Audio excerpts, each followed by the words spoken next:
Auzu billahi mina shaitani rajim. Bismillahir rahmanir rahim. An bɛ an balima cɛman ni musoman bɛɛ lajɛlen fo fɛn fɛn sɔgɔlen don 84 la nin wagati in na an bɛ aw bɛɛ lajɛlen fo dan tɛ foli min na komi an y'a fɔ a ye cogoya min na n ko an ka bi wula in na maa welelen o tɛ maa wɛrɛ ye ko o ye Isa Kawujimi ye donc nin wagati in na Isa Kawujimi yɛrɛ sera 84 studio kɔnɔna la yan donc an bɛ aw bɛɛ lajɛlen fo halisa aw ka sɔgɔlen to 84 la aw ka video ninnu aw ka u partager pour que maa caman bɛ se k'u ye cogoya min na donc o tɛmɛnen kɔ an y'a fɔ a ye cogoya min na jamana yɛrɛ bɛ gun min kan komi aw b'a kalama fɛn min ye colonel Asimi Goyita ye ale tun ye tagama kɛ Gana faaba la Akara CEDEAO mɔgɔw ka ɲɔgɔn ye ban tun bɛ kɛ o ɲɔgɔn ye senfɛ ale yɛrɛ tun bɛ o kɛnɛ kan donc mun bɔra o la o ɲɔgɔn ye o kɔnɔ an y'a ye tugun kunun fana Isa Kawujimi yɛrɛ ni a ka mouvement n'o ye ACRT faso ka wele olu fana ye mɔgɔw bɔ kunun pour que ka taa Asimi yɛrɛ fana natɔ kunbɛn cogoya min na Isa Kawujimi an bolo an bɛna ɲininkali caman k'a la yanni an ka don ɲininkaliw kɔnɔ an bɛna kuma d'a ma ni folikan b'a bolo ka di maliyɛndenw ma a ka o foli kɛ an ka sɔrɔ ka ɲininkaliw daminɛ Isa Kawujimi i ni ɲankuma. Nba ani ce an bɛ kati 24 an bɛ aw fo k'aw ka lajɛli jamakulu filɛli jamakulu bɛɛ fo jamana kɔnɔ ani jamana kɔ kan k'Ala deli Ala ka jamana basigi i y'a fɔ nin ye siɲɛ fɔlɔ ye ka na kati 24 studio la nin tɛ siɲɛ fɔlɔ ye aw ka an ka hakililaw lase vraiment an bɛ dugawu kɛ parce que ko in daminɛna cogo min ani n'i y'a ye bi barika de b'o fɔ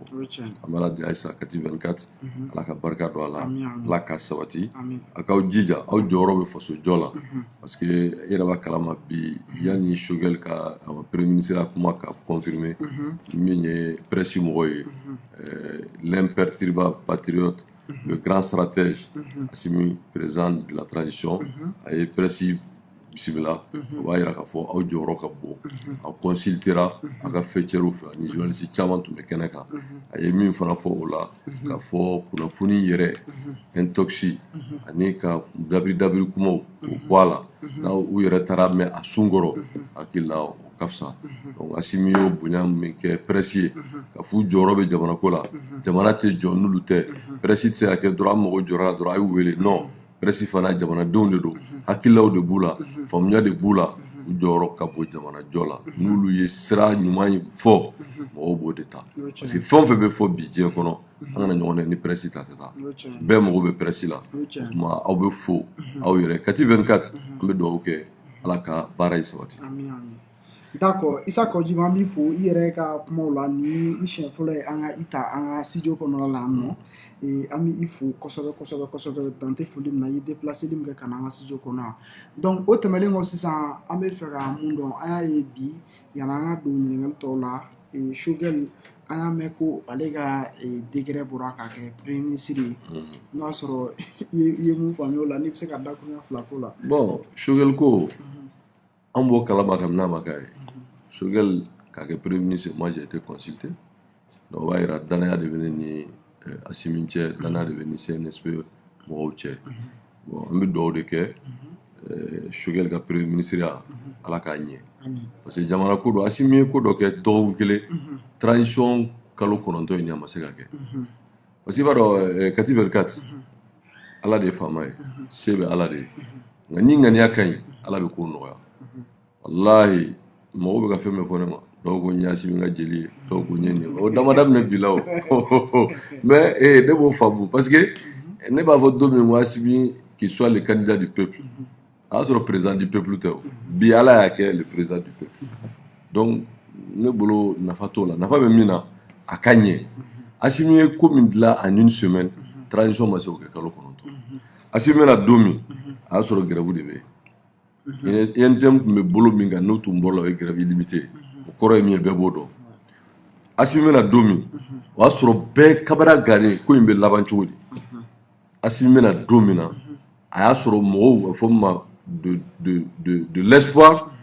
on était dans le désespoir transition bɛ daminɛ mɔgɔw ɲagarila IBK taara a nasira a tun nana don mɔgɔw hakili la a dan tun y'a dɔn mais une semaine kɔnɔ Assimi kɛra sababu ye a bɛ fɔ ma c'est à dire que le corps taara musolasiw yɛrɛ ka ɲɔgɔn minɛ ka bisigi bɔ yen a y'o kɛ a kɛra sababu ye INTM yɛrɛ y'a faamu k'a fɔ bon ko caman tun bɛ yen tuma min n'u kuma ɲɔgɔnyara k'a fɔ nin nafa t'o si la donc pour n'u tɛgɛ di ɲɔgɔn ma min bɛ se ka kɛ o ka kɛ danaya kɔnɔ a sabanan ye min ye Asimi kɛra sababu ye bi politique mɔgɔw wo diinɛmɔgɔw wo mɔgɔ wɛrɛ wo k'a yira bɛɛ la k'a fɔ ko in ye Maliko ye min bɛ se min na an bɛɛ ka jɛ ka Mali de dɛmɛ olu ta tɛ jalako tɛ wariko tɛ fangako tɛ kuma tɛ o n'o tɛ an mɛnnen o fɔli la o mais n'i ye fɛn min fɔ i b'a acte posé Asimi ye acte min posé en une semaine bi politique mɔgɔw da denna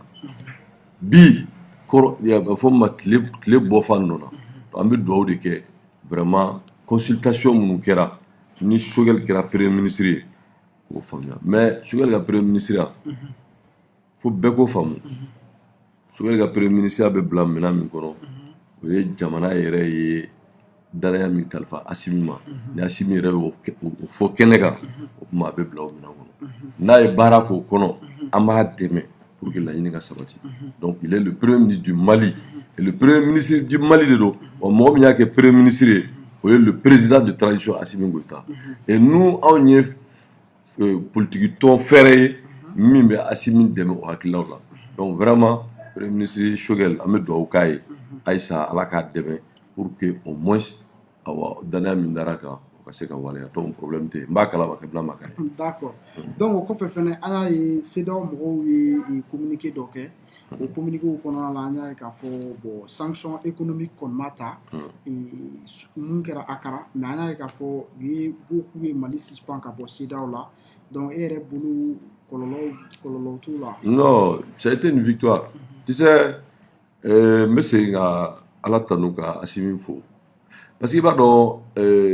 non Asimi ne tɛ fɔ parce que il est aujourd'hui président de transition mais ne ɲɛ dara kan don min ne n'a jɛra n'an kumana n'an sigira fo ka se bi ma don o don Ala barika la dɔ de bɛ ka fara danaya ni respect kan o tɛ dɔwɛrɛ ye o parce que adamaden n'a bɛ jamana ko la i b'a dɔn a ka kɛwalew la ne tɛ sɔrɔsi ye n tɛ kan kɔnɔ mais ne y'a Asimi dɔn transition la i bɛ ka biri ni sisan cɛ ne y'a Asimi dɔn n t'a dɔn ne ni Asimi ye sigiko dama min kɛ n t'a hakɛ dɔn a sigi bɛɛ ye jamana ko de mais je suis depuis n y'a ye depuis an kumana ani maa minnu bɛ CNSP ko la ani n'a kɛlen ye kuma minnu kɛ n ye fɛn min ye Ala ka dɔnni ni Ala ka dɛmɛ kɔnɔ n ye jamana ko de y'a dusukun na ka tɔgɔ b'a fɔ n b'a dusukun ye mais hadamaden Ala bɛ hakili fɛn dɔ nɔgɔya hadamaden bɛɛ ni sɔnfɛn don i b'o dɔn ne ko n'an tugura surasiw kɔ sous le leadership de l'imperturbable patriote Asimi Ala b'a ka jamana dɛmɛ an bɛ Ala deli Ala ka jamana dɛmɛ mais CEDEAO ma sanction ta o c'est à dire ko ma sauver la face kuma fɔlɔ min bɛ ni n b'o fɔ fɔlɔ pour que mɔgɔw k'a faamu i bɛ ko in chronologie lajɛ cour constitutionnelle du Mali min y'an ka sariyaso bɛɛ sanfɛla ye sariya b'a jira k'a fɔ ni président tɛ yen vu la constitution vu la charte Bandaw ani Moctar Wane ka wala sɛbɛnnen kɔ la cour constitutionnelle avait obligation de faire un arrêt parce que vacance de pouvoir de constater en tant que président de transition n'o tun ye cɛ dɔ ye min bɔra foro la ka na Bandaw donc cour constitutionnelle y'a jira k'a fɔ Asimi seconde tubabukan y'a to walikan ni tubabukan a ma nɔgɔn il seconde le président de transition donc du coup o taara u y'a jira k'a fɔ Asimi de président de transition o ye sariya ye jamana yɛrɛ kɔnɔ o kɛra yanni a ka taa CEDEAO la n'i y'a kɛ mɔgɔ d'a fɔ ne ye président dɔrɔn a b'i sigi a bɛ CEDEAO ka jaabi kɔnɔ a tɛ taa mɔgɔw ye ne wele k'a fɔ ne kuma caman fɔ ne ko ne k'o fɔ Asimi ye maintenant o bɛ fɔ plateau in sanfɛ donc Asimi parce que n'i bɛ tiɲɛ kan i tɛ siran wa n'i bɛ tiɲɛ kan i ta ye jamana ko ye walahi i tɛ reculer Asimi o danaya in tun bɛ yen n'o ye jamana yɛrɛ sariya ye donc politique mɔgɔ o mɔgɔ wɛrɛ o mɔgɔ si tɛ se k'a fɔ tugun ko président tɛ o ye fɔlɔ ye filanan CEDEAO a taalen mɔgɔ dɔw tun bɛ yan ko non ko CEDEAO y'a fɔ ko président civil ko donc o bɛ taa lamalo u b'a gɛn u bɛ taa humilier kuma caman fɔra Asimi taara Mali ka position ye min ye Mali ka hɛrɛ ye min ye Mali ka laɲini ye min ye on ne recule pas a y'o f'u ye o ye min kɛ a kun ye nin ye bon mogo folota ko embargo te embargo kele ate Maliens bi tuka carburant sa chola tuka jawka chola ka bangi war bulu chola be tasidaw jamana bela chola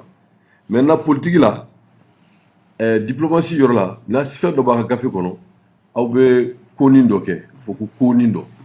donc ya fo dala de bout de lèvres ko minye président nga réunion ko yani élection kura ka ke ko antita o kenaka ana ministre keno ani espéro lu ko réunion ko mais Mali ka hakeshité mim na la o suspendu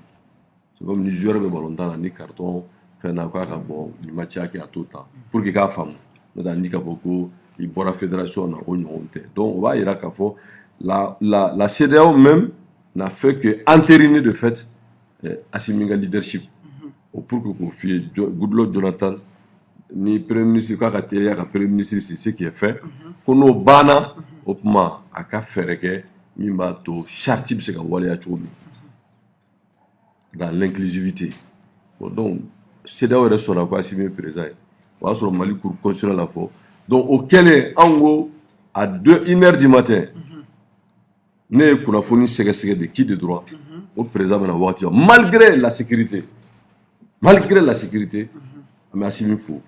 accepter ka na wati fo en gros blanc fana hernani kono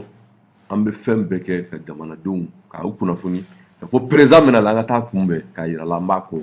parce que abi mina ne jamana ko donc Assimi tara CEDEAO baramina akira kuna wolo de Mali munu to akilla ko no atekaye surasido u foro jigo parce que plan do kumbe bu mancha ba do tiga kira chocho ni tiga kenen yi da fala ni tiga kolongala abe min se mo ka tuer bo tiga kolum ba tiela o te banko la abe tentende parce que mo do fana ko sike nu ngani yaye no CEDEAO be na humilier to ambe bo akama bon ala u ngani ya seguro mais bi ambe ta dynamique mina ouais que transition la face sous le leadership de Assimi en tant que président de transition. Donc ça a été une victoire pour le peuple du Mali, contrairement à ce que certains espéraient d'avoir une émulation. Donc nous avons fait un chef d'État ou Koumana ou Baroque ou reçoit. Donc et puis il n'y a aucun souci. Nous avons diplomatie de droit, mais il va sonner dans les anglais ça. Non, il n'y a rien. Non, il n'y a rien. Nous, ça n'a aucun effet. Vraiment, Malika pour la fouille, rien. Nous, politiquement, pour sauver la face. D'accord. Voilà, et bon,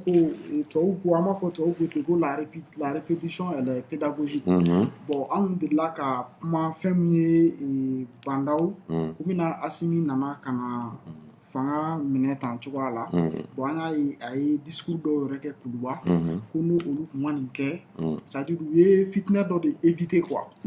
voilà donc yɔrɔw la comme l'autre jour an yɛrɛ bɔra fɛ yen nɔ u ye révélation dɔw kɛ o parti ninnu kan donc ni mɔgɔw tun bɛ se ka o dɔw fɛnɛ dɔn hali sisan fɛnɛ bon e y'a fɔ tubabu ko la répétition est pédagogique bamananw ko kuma tan ka se a bɛ faamuya a b'a jidi a b'a sabati kuma kelen ka se k'a ka siɲɛ 100 ka fisa ni kuma sidɔnbali fɔ ye Kati 24 an bɛ jamana ko de la an bɛ Mali ko de la bɛɛ ko a bɛ Mali ko la mais ni y'o tiɲɛ mais mun an tɛ bɛn a la o ɲininkali kan ka kɛ o bɛɛ ko a bɛ Mali ko la tɛ mɔgɔ si ye min b'a fɔ a tɛ Mali ko la mais pourtant an dɛsɛra k'an yɛrɛ sɔrɔ an kan k'an yɛrɛ ɲininka o la n bɛna min f'i ye n bɛ segin a kan yanni i ka kuma jaabi i ye kuma dɔ fɔ c'est extrêmement important kuma tan ni ka se a bɛ faamuya jidi i ye mɔgɔw ɲininka ji ma a bɛ média bɛɛ kan a bɛ kuma dɔrɔn kuma ka d'a ye e tɛ kuma man ne n bɛ mago de dɔn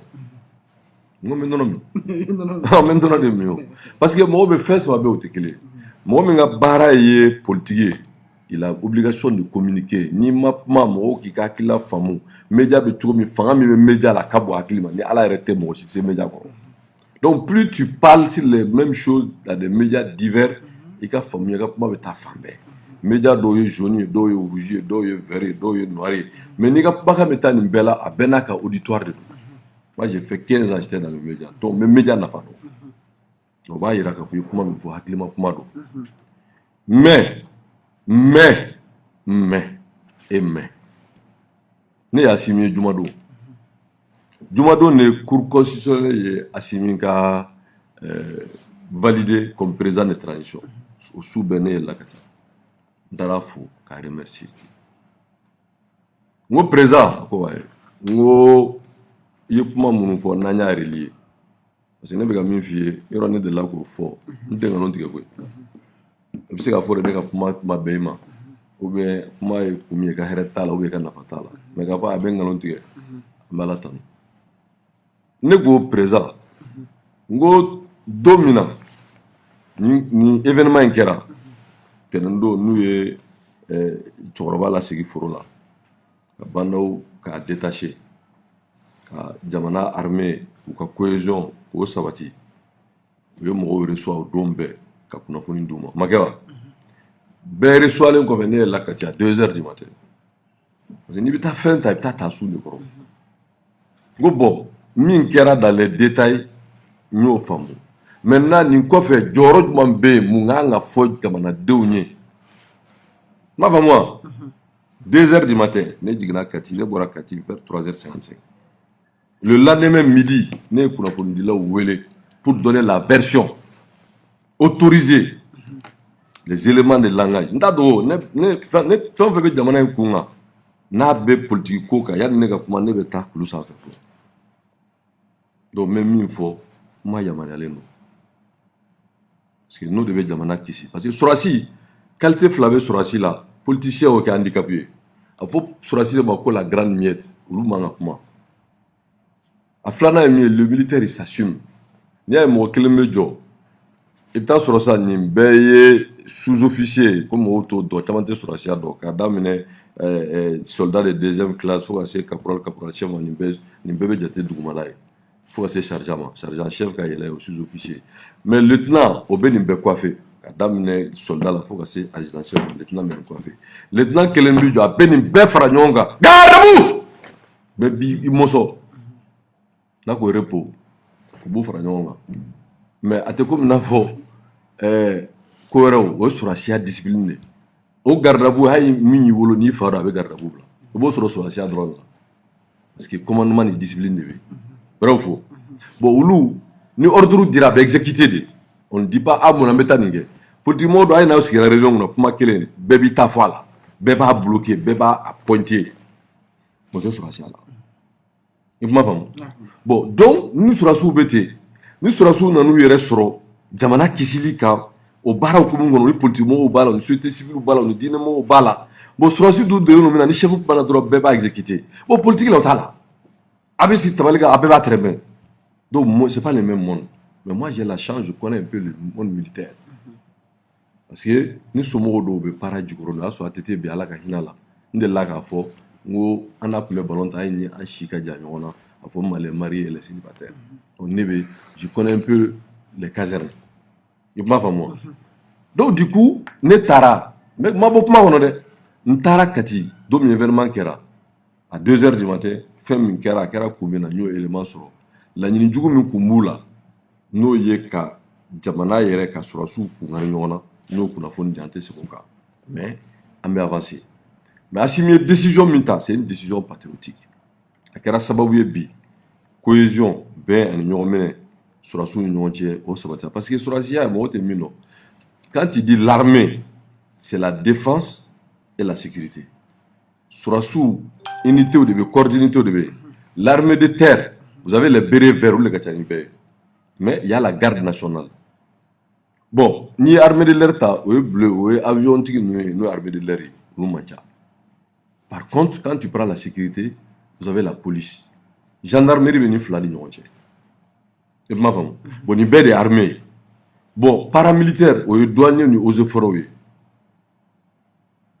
ani protection civile ni gardien de prison bon nin bɛɛ bɛ n'i y'a jate nin bɛɛ ye défense ni sécurité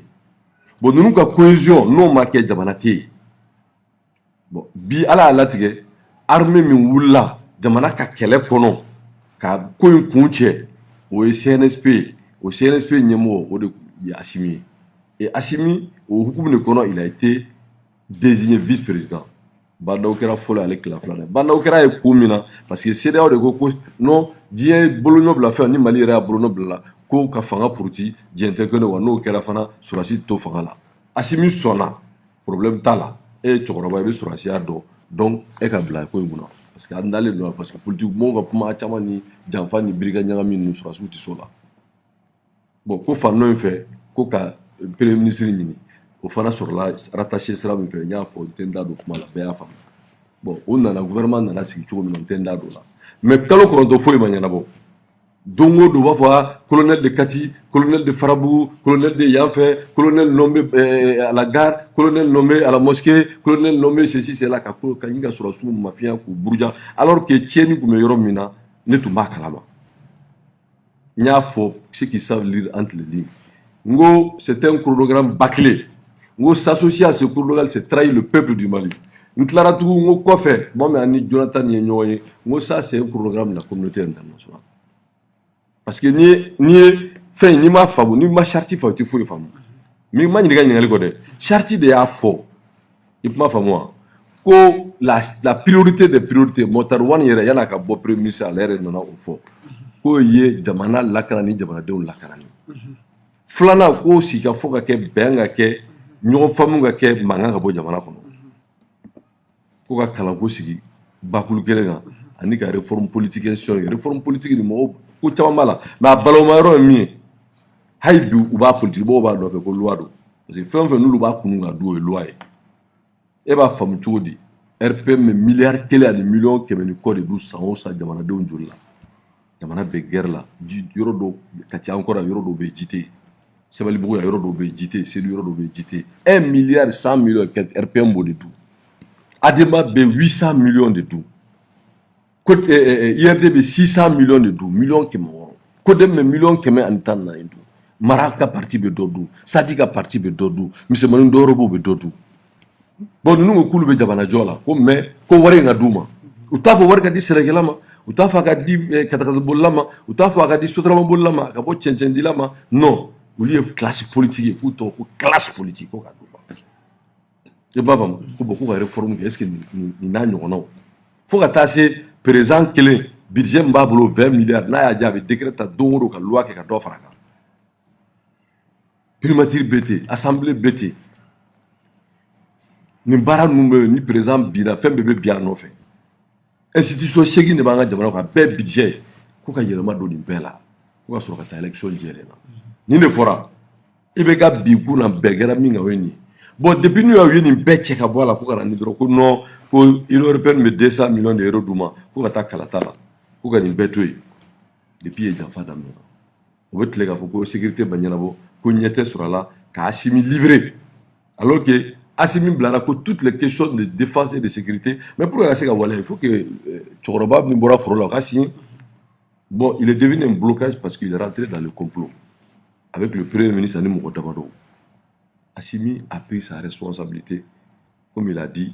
qu'a armé Kishi, qu'a ni bassigé pour que Dawana Kaseka Kishi, donc à nous tiens fly tchakaboy. Coup d'état Makula, politiquement on va faire coup d'état 1 et 2. Bon, tout le peuple d'affaires, parce que le peuple est bolé, mais il y a un peu comme la R comme là. Ni quoi coup d'état, ça veut dire que tu ne reconnais pas ce qui a été fait. Bon, ne boudons quoi, parce qu'on est à tout. Tout le monde ni Yann Mokhtar Wan ni Tcheka Bo ou ka complot kono. IRD ma do gouvernement na. Ministre Fla. Sadi Mimbe, nous marqué, on m'a doit là. Bon, Migné, Kodem Tché, Poulo, on m'a doit là. Bon, ADP Balba, on m'a doit là. Bon, l'autre là, tout le deuxième coup d'État. Ça veut dire que nos gouvernements que maintenant, ce n'est pas un coup d'État. Bon, le gouvernement Tché, bon, on dit à la Tché, Bando Bobo Foro Lagana, John a eu. Ni Assimi a tessigé. Bon, observe coup d'état tout ni bo foro la kadaka yoro do kalfima nya yi ba veka jamana re fitne uli jamana kono ni boye et coup d'état c'est d'ailleurs pas de coup d'état on appelle ça le processus de redressement et ma famo ni veka ta mobile tarava il va bala redresser ka sramina faut le processus de redressement donc pour répondre à ta question tiens là il ma famo problème théorie là problème yoro mina bi ko min kera nous avons une assurance pour nous au Jora.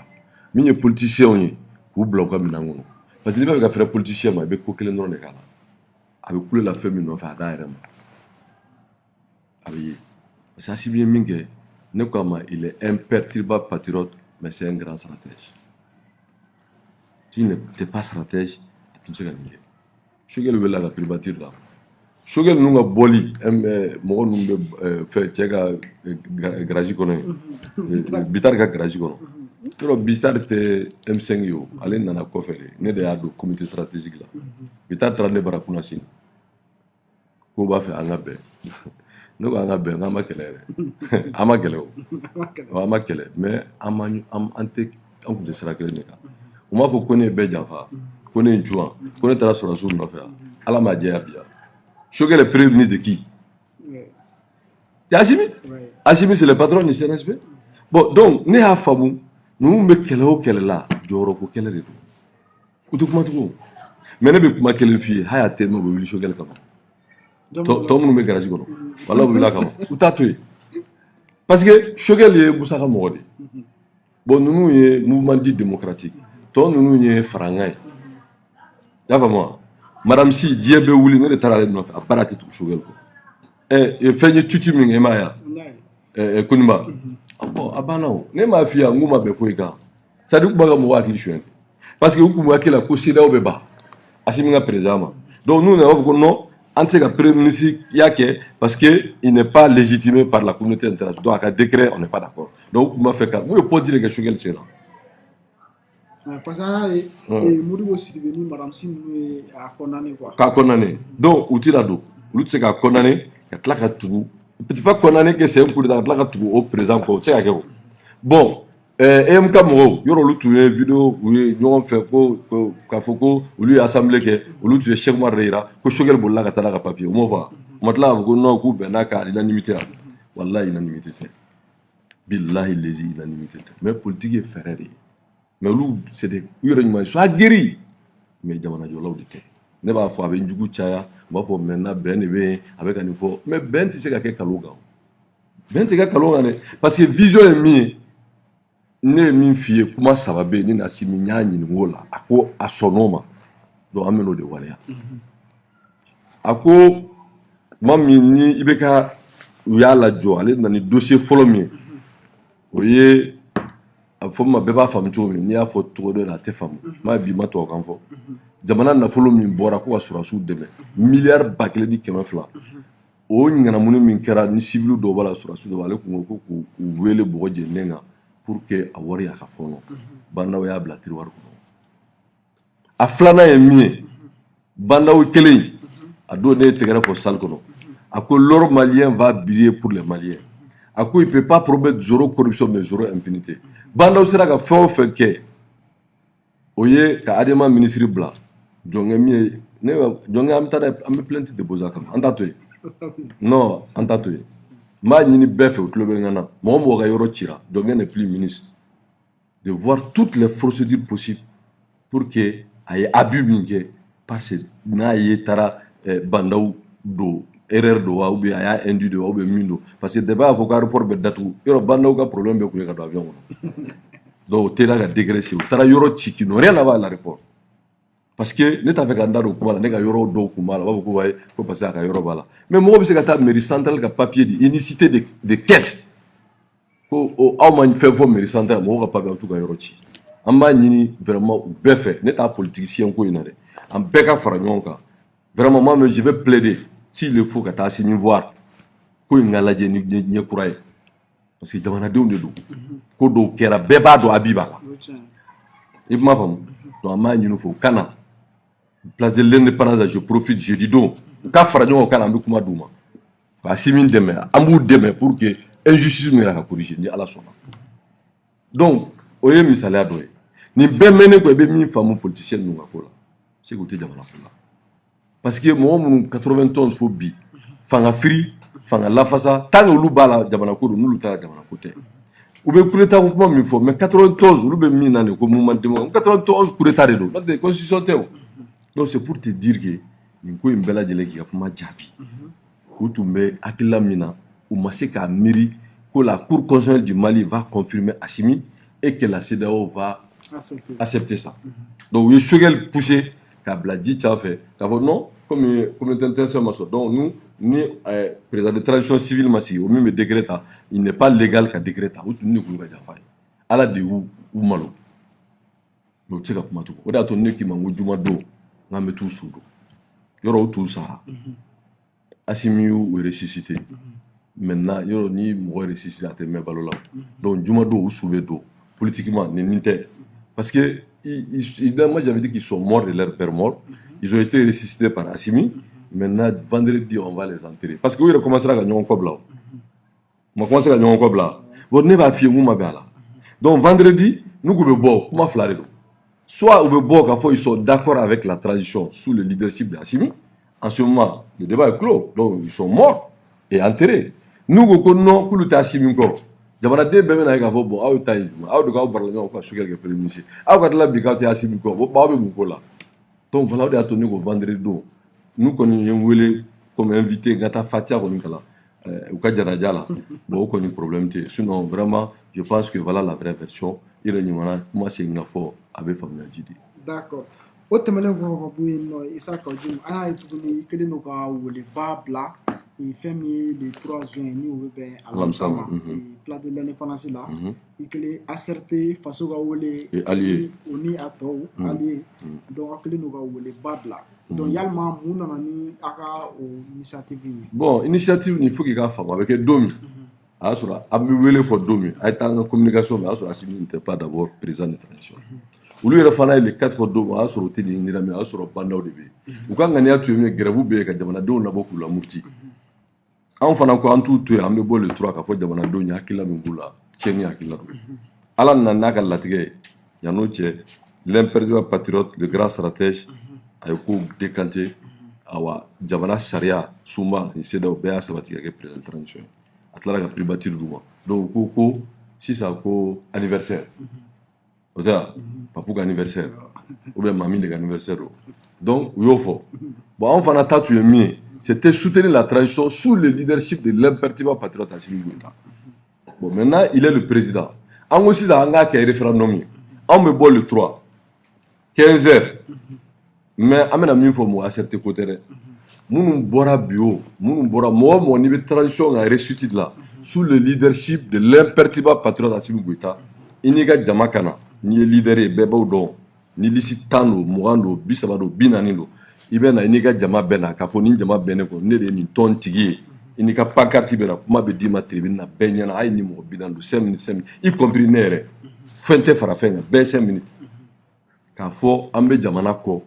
an bɛ sɔrɔdasiw kɔ an bɛ transition réussite kɔ wa an bɛ Assimi soutenir pour que bɛɛ k'a dɔn Assimi il est soutenu par le peuple o de ye laɲini ye parce que mɔgɔw k'a faamu i b'a dɔn n'i ye manifestation organisée mɔgɔw b'a fɔ a karisaw de ta don non Assimi, soutenir le peuple, soutenir l'armée, soutenir la réussite de la transition, soutenir les objectifs de la transition et soutenir celui qui est la tête de l'État aujourd'hui, nous Assimi. Donc, Alamsa Doyoye, on est de Wele Kounye, Bewele nous boulevard la place de l'indépendance là, 15h, ni à la sonne. Donc, Damana Média Bé, international, national, Bé de Wele nous, pour voir que Dieu Kaye, qui ont un mais information ça va dire rapidement nous confirmer nous kana doko Salif Keita tu nga ngata duginto Sénégal ayaka bol tagali boama nere ka ngatla ka wele pour les remercier akana ka mata pour que mimba fa ko fo minye atuma ye mimbe les personnes qui vivent handicap yoro kuna ya été là et fengeke o fana be mo blakana du droito fond fembe ve na ka soutien motion de soutien amena bebeke motion de soutien amani leader befe beka di togodi donc u ka jama wele kana nu ka jama kana u ka motion de soutien à la transition et à l'imperturbable patriote Assimi Goïta ni de wele kunye 424. D'accord Isaka Jim kuma kunche kuma la i bɛ se ka mun fɔ an lajɛbagaw ye. Bon yani n ka kuma kuncɛ yɔrɔ kuma dɔ bɛ yen n y'o fɔ n bɛ segin a kan jamana in problème ye i b'a dɔn jamana in problème ne bɛ min dɔn a la wa n'i y'a sen cogo o cogo a tɛ bɔ o kɔnɔ fɛn fila de ye jamana in bi n ko fɛn fila de ye jamana in bi fɛn fila de ye jamana bi diviser pour régner ka mɔgɔw kunkari ka mɔgɔw fɔ ɲɔgɔn pour que i ka laɲini sɔrɔ o de ye jamana in bi n'i ye diinɛmɔgɔw lajɛ o faralen politikimɔgɔw faralen jagokɛlaw faralen bon denmisɛnninw faralen musow faralen fɛn bɛɛ faralen kulu kelen min bɛ yen n'o kelen bɛ ka Mali bɛɛ fara ɲɔgɔn kan armée mɔgɔ ninnu hali n'u to u b'a ɲini k'o fara an ye bere rouge ni bere vert yan Assimi banna o de ma o de y'a to ne b'a kɔ parce que le patriotisme i m'a faamu donc an ka fɛɛrɛ bɛɛ kɛ que l'armée reste soudée o ye revenir à ça i m'a faamu filanan min ye Mali coro o ye dunko juguya ye mauvaise gouvernance o ye Mali coro donc o de y'a to ne ko Assimi ma o président n bɛ fɛn saba ɲini fɛ fɛn fɔlɔ i yɛrɛ ko i tun b'a fɛ k'a kɛ o y'i bali o tuma sisan an y'i dɛmɛ cogo o cogo n'i ma baara kɛ i tɛ se ka dɛmɛ dɛ anw y'i dɛmɛ cogo o cogo acte de b'a to danaya bɛ sabati n k'a fɔlɔ ye min ye sow minɛ i bɛ ko o ko la n'i ma sow minɛ i taa yɔrɔ la civils et militaires u minɛ n'i ye su bugɔ ɲɛnama u b'i sɛbɛ o ye fɔlɔ ye n k'a filanan ye min ye président dɔw bɛ i ka sɔrɔ la bandaw nana sigi min kunna IBK de bɛ yen o ko sariya don e yɛrɛ bɛna sigi o kunna il faut réduire le budget de l'État le budget de fonctionnement pour que i bɛ sɔrɔ min kɛ au nom de l'État dɔ ka bɔ a la maliyɛnw k'a dɔn que tu as donné l'exemple o primature u bɛ na ni loi kirikara min ye ka na kɛ fo 70 millions ka dɔ fara bɛɛ kan dɔ b'a la anw yɛrɛ bɛ min na CNT la dɔ ka bɔ a la 1,5 million a ka jigin an n'a bɛ kɛ 1 million ye o wari ka don jamana kɛsu kɔnɔ donc n'o kɛra a laban ye min ye fonctionnaire minnu bɛ yen k'a dɔn fonctionnaire joli bɛ jamana walahi Mali t'a ka fonctionnaire da dɔn n'i y'a contrôle physique kɛ bilahi bilahi tile bɛ sufɛla la i b'a ye yelen bɛ bɔ parce que mɔgɔ fu caman de bɛ administration na minnu bɛ ka sara ta ka sɔrɔ u tɛ yen o kɔfɛ ka État ka sɔrɔ kɛyɔrɔ bɛɛ auditeli kɔrɔ ye mun ye fonction mobili joli bɛ État bolo so joli bɛ État bolo État ka nin bɛ yɔrɔ jumɛn k'o bɛɛ dɔn donc n'o dɔnna min kun ŋanamunen don mɔgɔ dɔw bɛ taa ka sow kɔ la ka ca san 20 ye bi u tɛ baara la u tɛ bɔ dɔw yɛrɛ papier yɛlɛma ko ta ye donc ka nin bɛɛ auditer n'o kɛra walahi Assimi mana fɔ a y'a bolo ɲɛsin yɔrɔ bɛɛ bɛ taa Assimi yɛrɛ sɔrɔ yen parce que danaya de ka gɛlɛn rupture la o min bɛ yen a ko a kana ni confiance ye a ko Djim vraiment tu as raison n'i ye fɛn fɔ i b'a daminɛ la donc an bɛ bɔ motion de soutien mais an bɛ nin message renouveler Assimi ye place de l'indépendance la ni Ala sɔnna kuma kuncɛ la Kati 24 kunnafonidilaw an b'aw fo ka segin k'aw fo ka segin k'aw fo Assimi ye min kɛ c'est une première ka bɛɛ wele ka kunnafonidilaw fana wele u ka na k'u hakilila lamɛn jamana ko la ni fɛn min kɛra k'u ɲɛf'u ye o presse fana bɛ baara min na faso jɔ don aw bɛ fo ka segin k'aw fo aw bɛ baara min na a kɛra sababu ye a jɔyɔrɔ bonyana dɛ aw bɛ min na maliyɛnw tunkarankew jamana kɔ kan Mali fan bɛɛ bɛ bɔ a kalama en live o ye koba ye dɛ donc aw b'o min kɛ o ye koba de ye aw kana sɔn u k'aw divertir k'aw bɔ Maliko la aw kana sɔn ka kɛ mɔgɔ ye minnu bɛ don burujaliw ni nɛniw ni kumajugu la a ye kunnafoni bɛ yɔrɔ o yɔrɔ a y'a ɲini pour que mɔgɔw k'u hakilila la fɔ ni e kumana ne kumana tiɲɛ ye min ye o bɛ dɔn mais ni ne kumana a y'a fa nin na a y'a ba nin na a y'a nin dɔn a b'a nɛ minɛ non o tɛ o a bɛ hakɛ to o tɛ ko dilan o ka jamana ko fɔ ka kunnafoni fɔ n'i ma dɔgɔkun kelen Ala ye Assimi dɛmɛ a sera ka min ɲɛnabɔ transition kalo 9 ma se ka dɔwɛrɛ tɛ o a bɛ tiɲɛ de kan tant que a bɛ tiɲɛ kan an b'a kɔ ni Ala sɔnna donc o ye kuma laban na an b'a ɲini aw fɛ ka yanni sinikɛnɛ cɛ aw ka fɛɛrɛ bɛɛ kɛ ka fɔ min bɛ kɛ place de l'indépendance la jeudi o ye motion de soutien à la transition au président kulu fɛn o fɛn bɛ yen ni plateforme don ni politique tɔn don k'i bɛ Assimi de kɔ i ka na kuma bɛ d'i ma ɲɛ donc n'i ma na ça veut dire k'i bɛ Assimi kɔ mais o tɛ yan n'i b'a kɔ i bɛ na donc an y'o de fɔ donc vraiment o de ye wele kun ye plateforme fɛn bɛɛ association ɲɛmɔgɔ fɛn muso kutigi fɛn o fɛn bɛ yen bɛɛ ka na an bɛ bɛɛ ka liste ta mais jalan tɛ dɛ n'i ko k'i ye leader ye c'est que jama de b'i bolo i n'i ka jama bɛ na n'aw bɛ na a bɛ na en groupe donc n'aw nana leader bɛ yɛlɛ sanfɛ donc i bɛ kuma bɛ di ma 5 minutes bɛ di bɛɛ ma y compris moi-même voilà pour que n'aw ka jama na kuma bɛ d'aw ma ni jama tɛ min kɔ o kuma u ka dugawu kɛ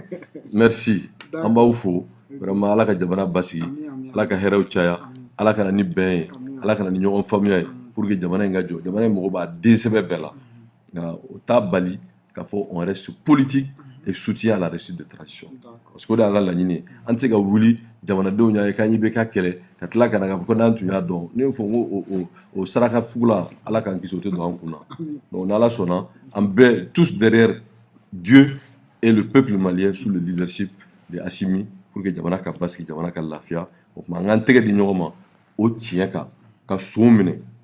C'est au folie mandide, ka soumine. Ani fana ka Jamana ere. Ka se ka aforoba nafolo ka dɔbɔ a la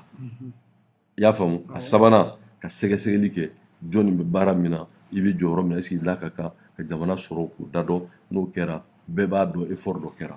o ma n'o kɛra an bɛ fara ɲɔgɔn kan ka armée dɛmɛ basigi ni lakana bɛ se ka na cogo min bɛnbaliya bɛ an ka jamana kɔnɔ cogo min aw yɛrɛ jɔyɔrɔ ka bon an b'a ɲini aw fɛ a k'aw jija pour que nin hakilila ninnu ka sabati jamana kɔnɔ. On y check Kati 24. Merci à la Campbell. D'accord. Merci beaucoup. Amé Pela Jenefo, Momo Megana Jenny Waratina, Amaufo, Dante Folimna, et Issa Kaujim, Alek Nyanga, Maolele, Wala Wala Kenekoname, Foli Bebe Badi, Issa Kaujim Rema. I was a Makunche Puma Mouye, ni ala sona, ni ala mabashike, ni ala manga Jonia Urana. Donc, ko Bewelendo, Alamsa Don, à partir de 15h, place de l'indépendance là, et pour que Femi transition Yemoye. Ka se ka dɛmɛ d'olu ma ni ka dɛmɛ do Mali yɛrɛ fɛnɛ sɔrɔsiw ma cogoya min na donc bɛɛ welelen don Issa Kaujim ka weleli la alamisa don ni o kan ka bɛn jeudi ma le 3 juin donc o ye kumakuncɛ kuma ye an b'aw bɛɛ fo hakɛto b'a kan wasalam. Aye tagara bila te duma min b'aw ye ngo minnu ma min aye tagara bila Asura kanu b'aw ye ngo minnu ma. Ça va? Oui, donnez.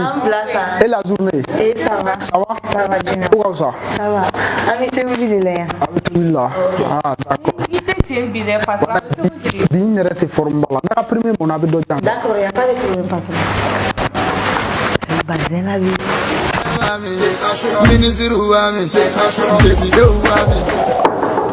Oui, entrez. Ah, ok, merci. Ok. Ni nga kuna de e ma ya sami cikin me en ta anya yɛrɛ la ami wakati na sisan e ko maa yɛrɛ bɛ te kunta min sisan ah i fɛnɛ sa ni minɛ i bɛ taa bitigi la i b'a fɔ ko te asura mali asura ye te barikama ye ala ka don barikama don sisan Mali kɔnɔ ani Mali kɛnɛma maliyɛn bɛɛ bɛ asura de min i bɛ taa asura a jasmine me a fitini fɛnɛ bɛ nɔ donc n'i tagara i bɛ taa bitigi la i mana taa Mali fan o fan n'i ko ko te asura dɔrɔn i b'a sɔrɔ donc i bɛ taa te asura san i b'o sigi ka na n'a ye sinon ni yɛrɛ i ka te in ta ka taa n'a ye quoi. Digi somɔgɔ cɛ asura bɛ yan fitini belebele la ani kun t'a dɔn Jasmine o bɛ yan aw belebeleba kelen ani fitini kelen d'a ma nin tɛ asura ko in tɛ jan da la tɛ asura an b'a déguster bi.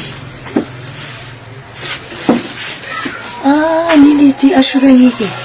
asura k'o tɛ nin ye asura ayiwa k'o bɛ yen a dɔ mana na ka taa na a dɔ mana na an bɛ taa an ka patron jabugɔli nin ye o tɛ asura de ka d'ale anw dun tɛ nin dɔn.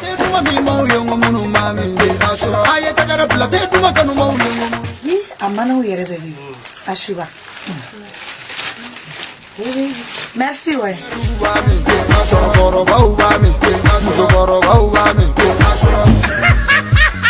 Quand je suis commencé à maladie,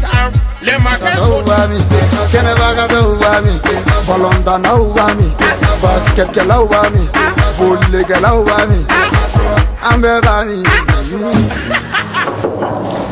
Entrez. Ok. Voilà, nyatala. Ni asura. Asura, i yɛrɛ ɲɛ b'a ɲɛ la.